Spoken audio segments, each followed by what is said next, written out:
Welcome to the Inspiring Marriages Podcast. We are Jeff and Teresa Fields, and the music that you heard during our introduction was all recorded and composed by our son, Joseph Taylor Fields. We have been happily married for 32 years. We have 3 grown children who are serving the Lord. We have a wonderful son-in-law and a beautiful grandbaby. As we share our story, our desire is to inspire couples to build their friendships and thus build their marriages in all areas, spiritually, emotionally, romantically, and physically. So you can go to our webpage, inspiringmarriages.net. There you can access all of our previous episodes, including all of the show notes. And below the episodes, there is a Keep in Touch section. And there you can sign up to receive our latest offerings for free. Yeah, currently this month we're having a romance tips for husbands and romance tips for the wives. Right, so you can get that free PDF. You can take it down and you can put it on your refrigerator. You can just incorporate that into your married life. These are all friendship builders. They really are. Mm-hmm. That's right. Teresa, we have been talking about the last couple of weeks. This is the 3rd week that we have talked about expectations.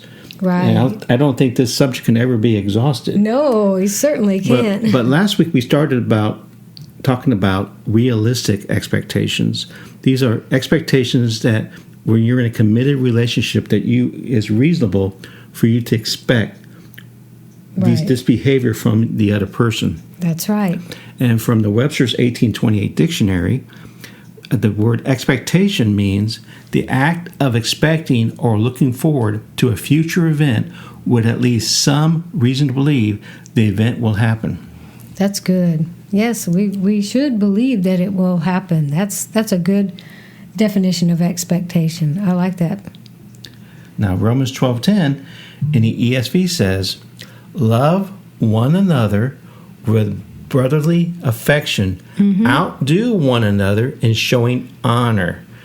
And that word love, as you know, as a lot of people know, there are different Greek words that were all translated love. And one was phileo, which we get the word Philadelphia.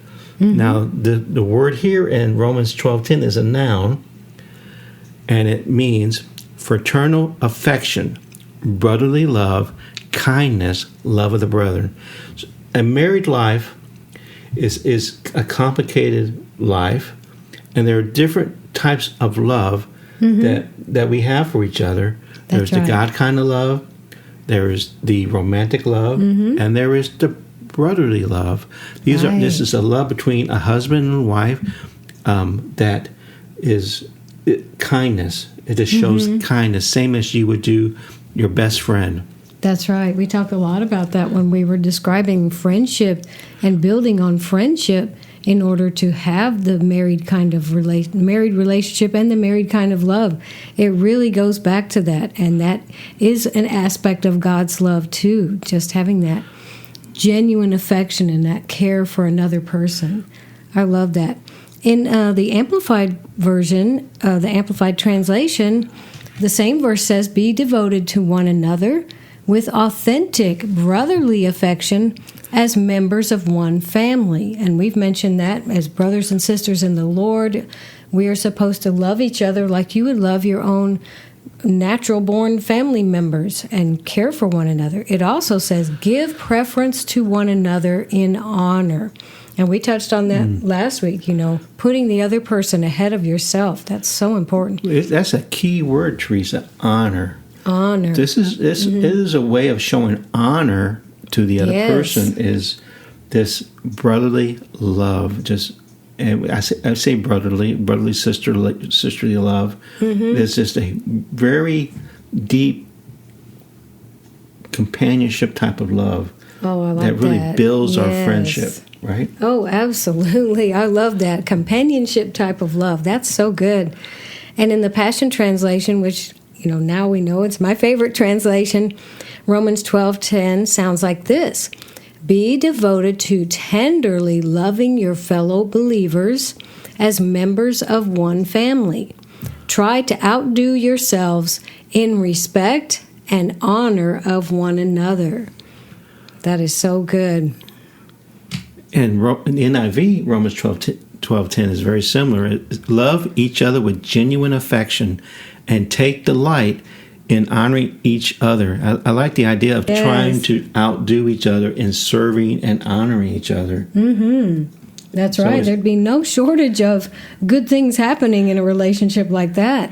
Right. We don't keep score. Well, oh yes, you did this for me. Now I'll do this for you. Right. It doesn't work like that. Yeah, not keeping score. That's so true. And we'll get into some 1 Corinthians 13 things eventually.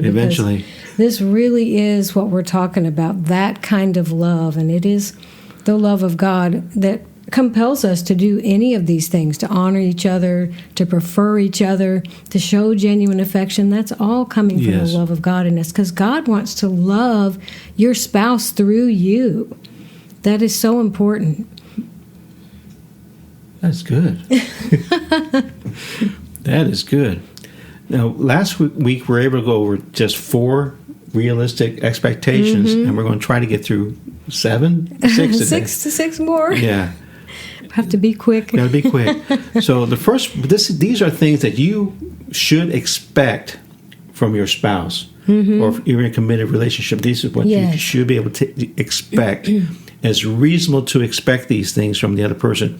It's also reasonable for them to expect it from you. So this is a time. If you're listening to this podcast, examine yourself.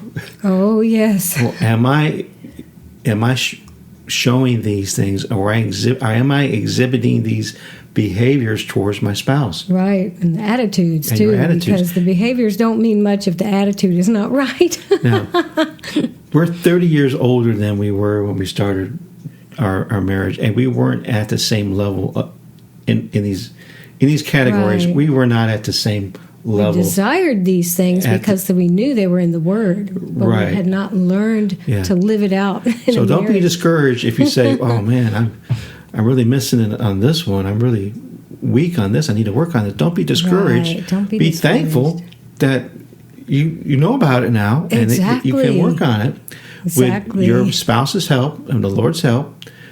You can exhibit these behaviors 100% of the time. Now, last week we didn't talk about this, and this is really a really important one: commitment. You should be able to expect commitment from your spouse. Oh, yes. So, Teresa, when I entered a relationship with you, I was committed to you, and I was committed to a relationship. I think I told you that on our first date. On our first date. I was committed to her. And that meant the world to me, because I had seen such a lack of commitment to a relationship concerning me and other people that I had been in relationship with. They just didn't seem to care about the relationship at the level that I did. And it doesn't work if only one person cares about the relationship going well and moving forward in a godly way, not just moving forward in a worldly way. Right.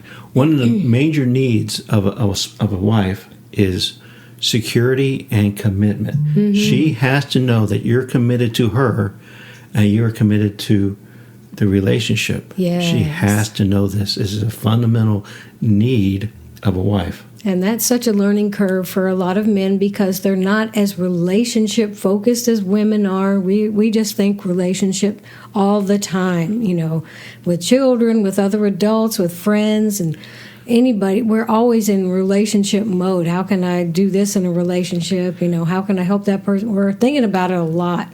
It's just like we're geared that way. We're designed that way. So men have to learn about these things. That. Case in point, you ask, if you're in a group of women or in a group of men, and you ask a man, "Tell me about yourself," he'll say, "Well, I'm an electrician or I'm a plumber." And you ask a woman, "Tell me about yourself," she'll say, "I'm married, I have 3 kids." So it's always a relationship with a female. That's good. And so the men, you have to learn to tell in your words and deed that let your wife know that you are committed to her. That's so good. I like that. And that has continued to be so valuable to me in our marriage. Absolutely. I mean, the commitment never never waned. It never lessened. You didn't, decide, well, you've got this, and I don't have to be so committed to our marriage now, and I can just kick back and relax. No, we started realizing when we needed to get a little more intentional about our relationship and recommit some things in some areas, because life happens and there are distractions and you're raising kids.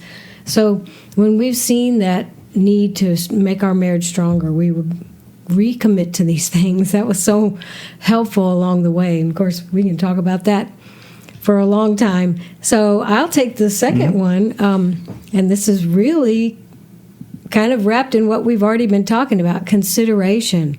Really, from these scriptures we just read, this is really what we're talking about. You're mindful of how you can expect the other people to have consideration for you, the other person in the relationship, to be mindful of how his or her behavior affects you. And you can expect that of me. Right. That I'll consider and be mindful how my behavior is affecting you. That's really important, because in a marriage, everything is together. You're not doing anything as individuals anymore. When you say I do, or especially in the engagement phase, you're already becoming more mindful that, okay, we do this together. It's not your life and my life anymore. It's our life, and we're working towards having a plan for life together.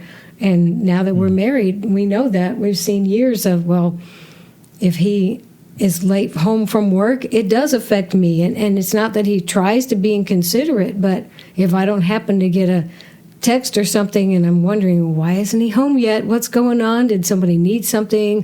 Did he have to stop on the way home? And he would never intentionally just have me wonder and worry about that. But he has learned to let me know pretty often, when he's heading home from work and that kind of thing, just because he knows I might get a little concerned if I don't hear anything, and I don't know when he's coming home.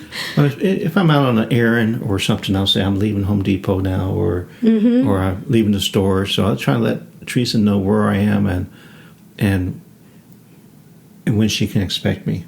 So that's so helpful, because I'm planning things according to when he gets home a lot of times, and that really helps me. And I feel like my feelings are being considered. That's such a blessing. That really is. A third thing this week that you can expect from your spouse is time. They always should have time for you. Yes.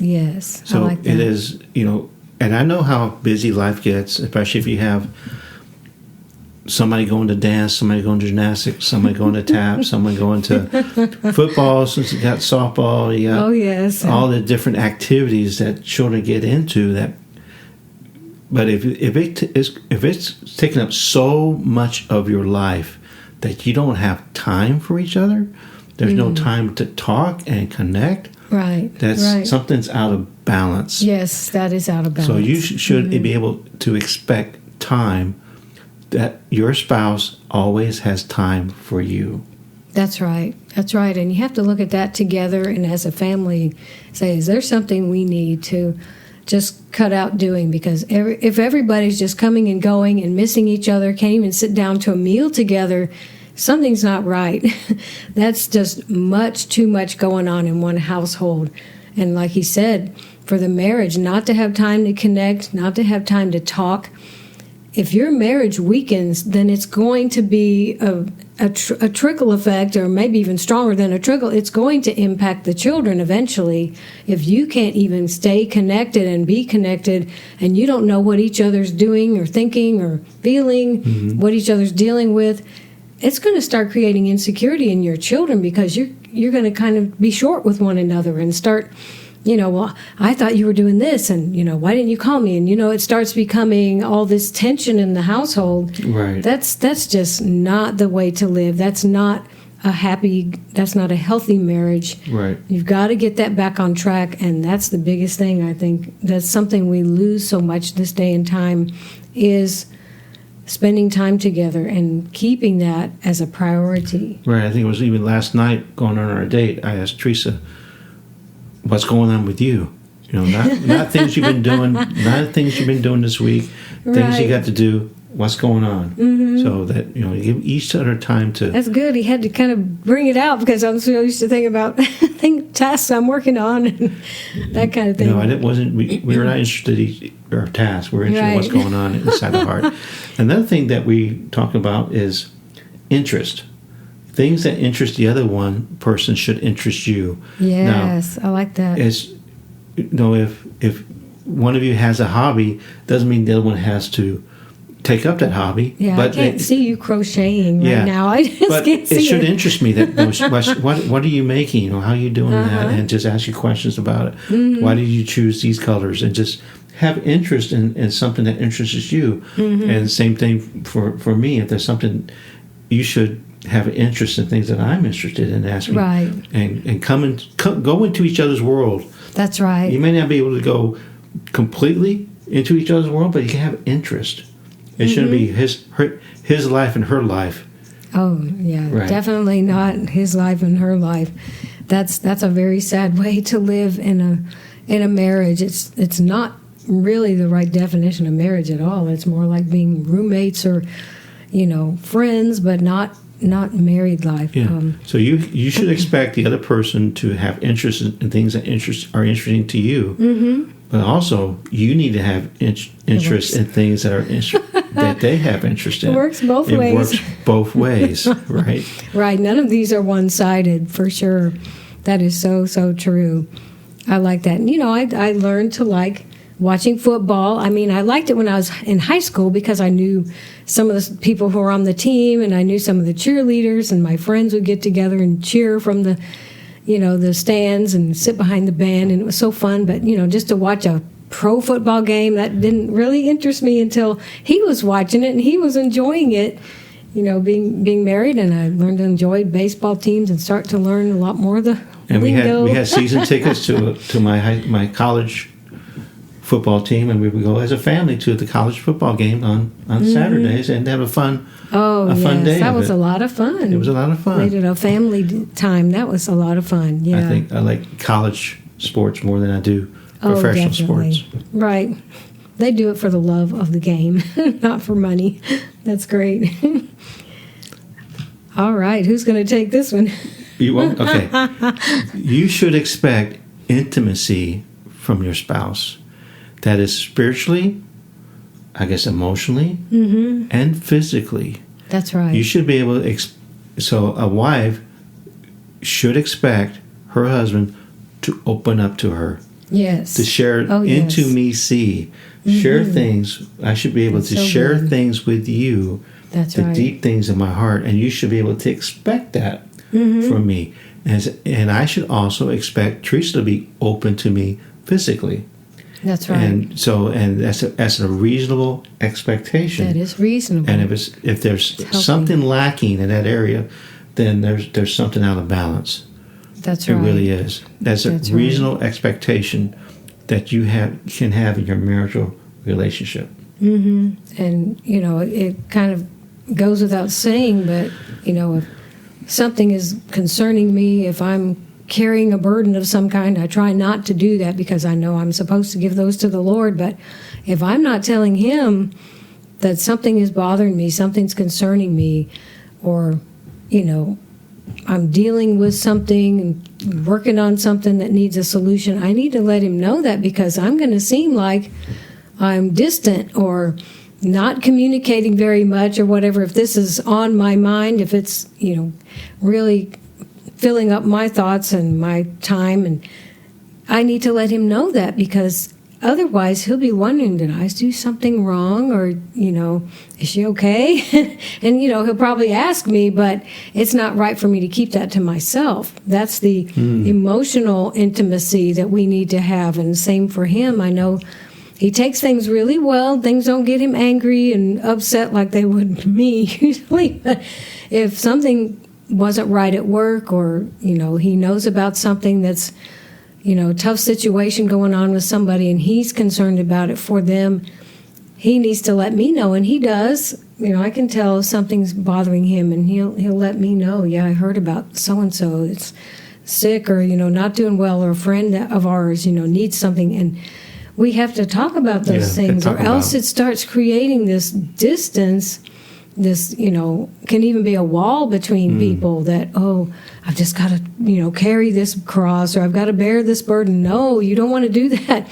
First, you give it to the Lord, and you also share it with your spouse so that you have that intimacy, and the healthy intimacy that you want to have is not being interrupted. It's not being burdened down, laden down with all these cares and things that are affecting your relationship. Because we're such intricate beings, spirit, soul, and body. Wow. It's all interwoven with each of us. That's good. Just like we were saying earlier, what affects me affects him, and the same thing, what affects him affects me, even if it's not spoken. So we need to talk about it, because if not, then there's all these questions going on in our minds, like what's going on, what's wrong, and that's not a good place to be in. It puts kind of an insecurity into your relationship. Right.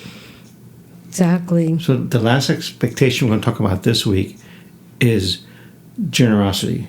And a lot of these expectations overlap. They do. A lot.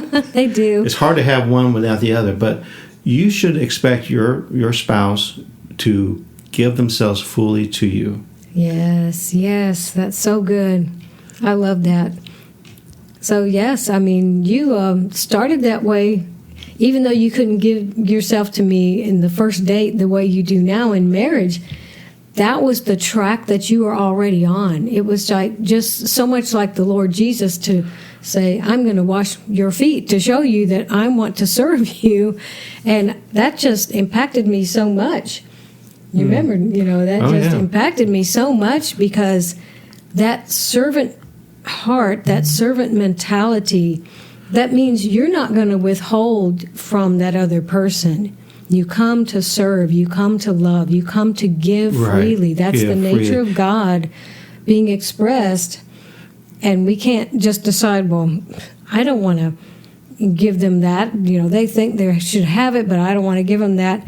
So if you're withholding, that can be hurtful to your spouse. If you're withholding anything, affection, finances, use of whatever should be common things in your household. No, that's my room. Some people live like this. Like, okay, this is my room. I don't want you in there. I don't want your friends in there. Like, that's my stuff. No, don't touch my stuff. Yeah, no, that's my car.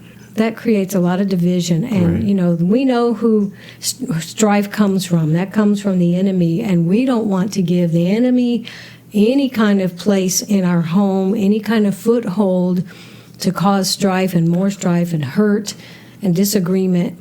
So, I know that's piling a lot in with this generosity, but, the enemy will use anything to try to drive a wedge between you. Right. Yes. So if he's tempting you to be selfish, to hold back something, to withdraw from the other person, that's the enemy trying to work on you and trying to damage and maybe even destroy your marriage. We can't allow that. Cannot allow that. Right. So good. Expectations have to be communicated effectively. If one of you or both of you see a lack or something wrong in any of these areas, you got to talk about it.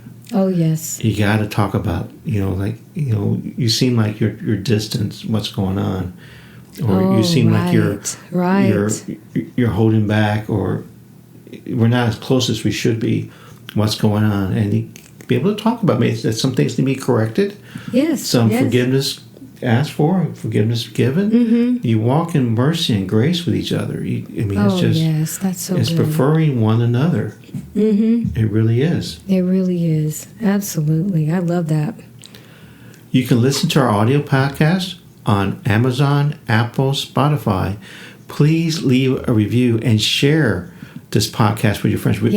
And those of you who have shared our podcast, we thank you. We thank you so much. You can even watch this podcast on YouTube to search for the Inspiring Marriages channel. You can even listen to our podcast on your smart devices. You can say, Alexa, play the Inspiring Marriages podcast. And she will. We haven't tried with Apple. I guess we should try it with Apple. Oh, we should try it with Apple, yes. So this week, Teresa, we're going to continue our story. We talked about we were engaged. Now we have set a date. The date we had set. Remember, our first date was on August 22nd, 1991. We got engaged on September 12th, 3 weeks later, and we set the date of November 23rd, 1991.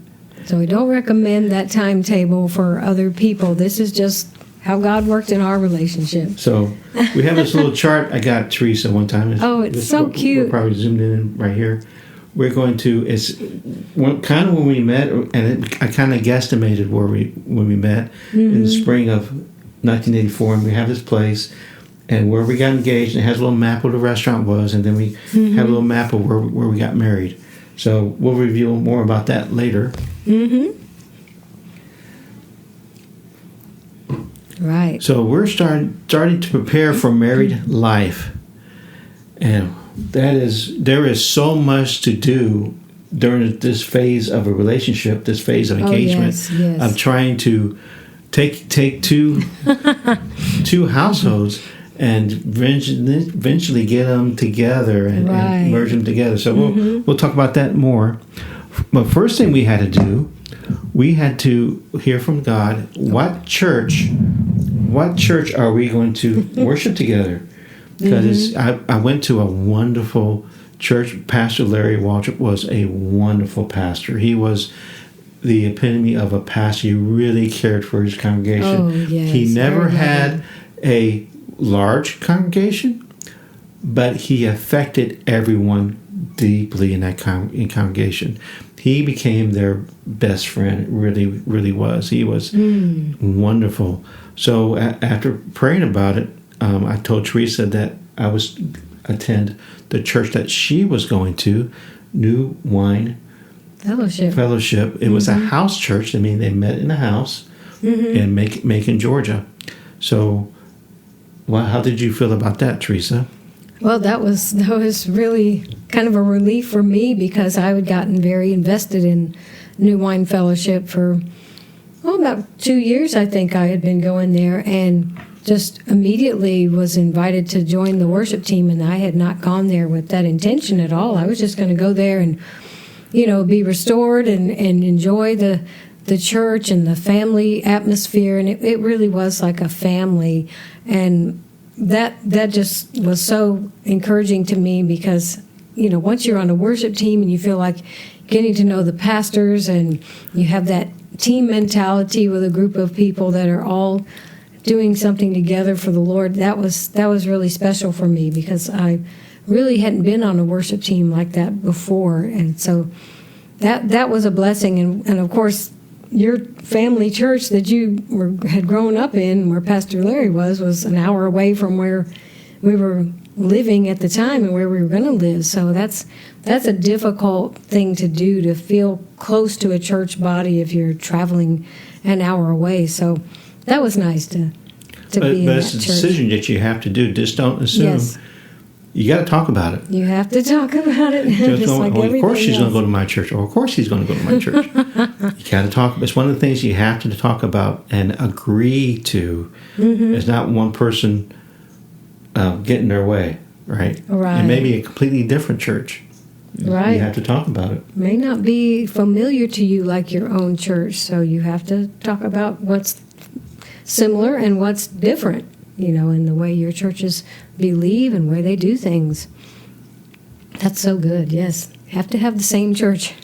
So the next one is your home. Where are you going to live? So, of course, you have to have one home if you're going to be married. Everybody knows that. So for me, I was living in apartments up until the time we were married, so I knew that wasn't the right situation for us, especially because I was traveling back and forth to work from the apartment where I lived, and we both worked at the same place. As you might remember, that's how we met at a Bible study at work. So what did you have already by the time we were engaged? I already had a home. Already had a house. And it had 2 empty bedrooms, so you got to talk about it. If you both are having apartments and you have leases, Now you got to work all that yes. out. And if one of you has a home and there's roommates, yes. there is a lot of coordination and things to work out. to do. Yeah. So once you're engaged, it's not easy. Yeah, things just don't automatically fall into place. There is a lot of work to do and get things coordinated, right? Especially, and what are you going to do with what are you going to do with your furniture? If you both have a house full of furniture, how are you going to combine that into one house? Or if you both have an apartment full of furniture, how are you going to fit that into one apartment? Oh yes, so right. So if you both have one bedroom apartments and it's full, and you want to get a 2-bedroom apartment, it's going to fill up. It's going to be full. It's already going to be over full. It's going to be full. Mm-hmm. So you got to combine things. So you got furniture, dishes, cookware. If the man has any, right. Some that don't. Right. All of that stuff. Yeah. So it's a lot of work once you're engaged, getting ready for marriage. Right. And we talked about that. And it may affect when you set the date. Right. If you have a lot of things to work out, just natural things like that, you may need some months, 6 months. You may need quite a bit of time, like to finish out a lease, like he was talking about, or give roommates enough notice to find another place. If you're on a lease with somebody and they have like a lease, right? You can't leave. You're still obligated to pay that lease. You're obligated to morally. Go through that. Maybe you're not even on a lease, but you're morally responsible or obligated to. Yes, you signed a paper to stay there for 6 months or 12 months. That's right. Well, even if you didn't. Or even if you didn't. Maybe your roommate was someone who has their name on a lease. Oh, right. Mm-hmm. But you can't just leave them there, and you're paying the lease or paying the apartment. Paying the rent every month. So it's like another thing. Don't want to leave someone high and dry. It's another thing. Okay. Closer and closer. Moving closer. Exactly. And also there's blending your two lives together. Mm-hmm. So you got bank accounts to think about. You got savings accounts. You got your phone plans. Plans. Yeah, we didn't have that back in 1991. Yeah. If you both have high car payments, you may need to sell a car. Might need to sell a car. You may need to sell both cars. You don't want to have huge debt. You getting married. Right. So two car payments is a lot. 2 car payments is a lot. It's a lot of strain. Mm-hmm. And you got to talk about your finances. So this is the time where you reveal everything about your finances. Mm-hmm. How much do you have in savings? What's your debt? Why are you paying this every month for this? You don't even use it. I don't know. Right. So you also get an opportunity to clean things up. Right. Yes. You both don't need Disney Plus subscriptions. You both don't need Amazon. You both don't need Netflix and all the other stuff that comes with it. You got to start combining. Well, you can't combine before you're married, but you got to start preparing, and finding out all the stuff that you need to cut off and terminate. Oh, that's good. That's really good. Yes. Right. So this is like a time to be open and share everything about each other. It really is. No, don't hide anything. Yes. Now, if you have a judgment against you, or you got some financial obligation, you got to let your future spouse know all about this. How many tickets you've ever gotten? Well, your credit cards. Right. Credit cards. How much are you paying in credit card interest every month? You got to be honest about that, and that may affect when you're going to be able to set the date. You got to get that stuff in order. You want to have those things paid off before you get married. Yeah, that's a great thing to plan. If you both are maxed out on your credit cards, and then you combine your household, and one of you plans not to work, that's a no. That is a recipe for financial disaster. Right, it really is a real struggle for sure. Yes, and we could even say we highly recommend Dave Ramsey and his Financial Freedom course that you Financial Peace University. Financial Peace University. Yeah, it's freedom too. If you start getting into a program of paying debts down and getting rid of debt, that would be so great to do before you get married. And we learned about it after we were married, so it really helped us once we started. It really helped us get our finances in order. And also, any Jimmy Evans teachings about marriage, especially Marriage on the Rock, is a worthwhile investment. Oh, that will get you talking about things you didn't even think of talking about. You can stream it, so you don't have to buy the DVDs anymore. You can stream it. And that is a worthwhile monthly subscription. Is XO Marriage. It's hundreds and hundreds of teachings by Jimmy Evans and other teachers about marriage, and it's very worthwhile. Yes, it is. So it's really a time to be open and share everything about your households, so you can blend them together. Yes, blend absolutely. them together. That's right. Our finances are coming together, and we're talking about everything. Getting closer. Another thing I would encourage couples to do once you're engaged, just do normal things together. Yes. Go to the grocery store together. So important. Just do normal stuff, like wash the car or just do. Everything's not going to be the lobster dinner. Oh no! and dancing with the orchestra. No, it's just normal meals. Cook meals together. Yes, that's a lot of fun. And just you get to spend time together, and you get to learn how to cook for each other and what the other one likes, what one they like, and likes and dislikes, and because majority of the time you're going to be cooking at home, hopefully. Yes, hopefully, so it's healthier for you, and it's financially a lot better, more sensible, yes, and it tastes better. Right, a lot less things added in that you don't want in your food. Yes, and I think about going to a laundromat together. You're going to find out how each other does laundry, which can be so fun and funny. Oh yeah, you can do that. Yeah, you can do that. That's a good idea. Sometimes you don't have both of you don't have washers and dryers. I think I had a washer. Together. I don't know if I had a dryer. I don't remember if I had a dryer. I had a washer because it came with the house, and so I think that's a fun thing we did. Yeah. We did. I think we did a laundry date. That was fun. It is fun because it's something you're going to be doing a lot when you're married, so might as well enjoy it. Lots of laundry. Right. So this week we want to have some romance tips for the husband, and this is learn how to make your wife's favorite dish.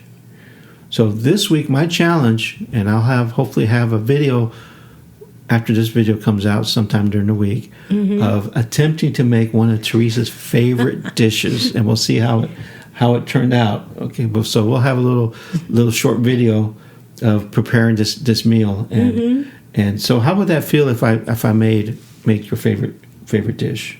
That's really special, and of course you know me. I usually order this. What he decided to make, I usually order this when we go to a nice restaurant. I don't want steak, and if I don't have to have chicken, I usually order this. So I don't want to give away what it is yet, because he did such a good job the very first time you made this at home for me, and it turned out so well. But it's going to be fun to see the and they make it again for you. It means a lot. Yes. And do you have a tip for the wives? I have a tip for the wives, yes. And we like to be comfortable when we're at home, ladies. I know that I was like that so much, especially when my kids were little. Hey, I just want the loose-fitting clothing. I don't want to have to put on makeup. I want to be able to sit down and relax and just, merge into the couch for a little while sometimes. But when your husband's about to come home, it's really time to try to look your best. So that's my tip for wives. Look your best when your husband comes home, because it doesn't mean he only loves you when you have nice clothes on or makeup on, but make yourself look nice, because that's a blessing to him. That's just like going over and above. He loves you anyway if your hair's not fixed or if your makeup's not all beautiful like going to church or something, but that'll be a blessing to him. Just like, wow, she really fixed herself up for me. I know she didn't go anywhere today. She told me what she was doing today, and she just looked nice when I came home. And that's encouraging to a husband. It really is. And husbands, Tell your wife when she looks nice. Yes. You look so nice. Like Teresa looks so gorgeous today. She's just perfect. Her clothes is just perfect. What she picked out, and when she's wearing her necklaces and her hair is just perfect. Her makeup is just perfect. Oh, it's just very nice. Well, Teresa, we have a bonus friendship builder this week. I think we forgot about this one. Yes. We can hold up our mugs for this one, too. Make some good coffee or tea, if you'd rather have tea, and go on a ride and talk. Yes. Or sit at the kitchen, someplace, if you could sit at the kitchen table and be alone and talk, that would be great. But Teresa's not a coffee drinker, so that's why I put in tea. So, right. Your favorite herbal tea or some kind of tea that you like? So I'm not a fan at all of the major coffee restaurant. I'm just not a big fan. Not a fan. There's other places, but yes, there are coffee shops and stuff that have coffee and tea, mom and pop type places. But you know how you can spend $10,000 a year? Spend $10,000? Yeah, both of you go to a coffee shop every day. Wow. You get the coffee. That's huge. If you get the coffee and you get a muffin, and of course they turn around the tab and they want you to give them a tip. It's not long before $28 a day is $10,000. My goodness! Oh wow! So if you're both doing that every day, that's $10,000. I can buy a lot of good coffee beans and make my own coffee for $10,000. You'd like to buy some clothes with $10,000. That's right. Furniture. That's a great way to save $10,000. Right. Just skip the coffee shops, and make your own, and having that time to talk. I mean, that's always been our That's the most important recommendation. part is to talk. Those are our friendship builders to start with, having those 30 minutes of time to talk together. Yes. You can connect with us on Facebook, Instagram, and YouTube. Please like, follow, and subscribe. You can also connect with us via email at inspiringmarriages@att.net. You can leave questions or suggestions on how to make this podcast better and what topics you would like us to explore. That's right. I think we already got some of those from some friends. I would like to hear about, can you talk about this? And we haven't done it yet. We still have a whole slew of episode ideas that we're going through. So we're keeping it in mind for future episodes. But that's good to know what will help you. But if this doesn't apply to you as far as engagement, you can apply it to your marriage, and you can always share it with someone, young people who are dating or planning to get married, or young married couples that need some advice from people who've already walked this path, already been down this road. So share it with those who can benefit from this. Amen. So until next time, remember, husband and wife are friends for life.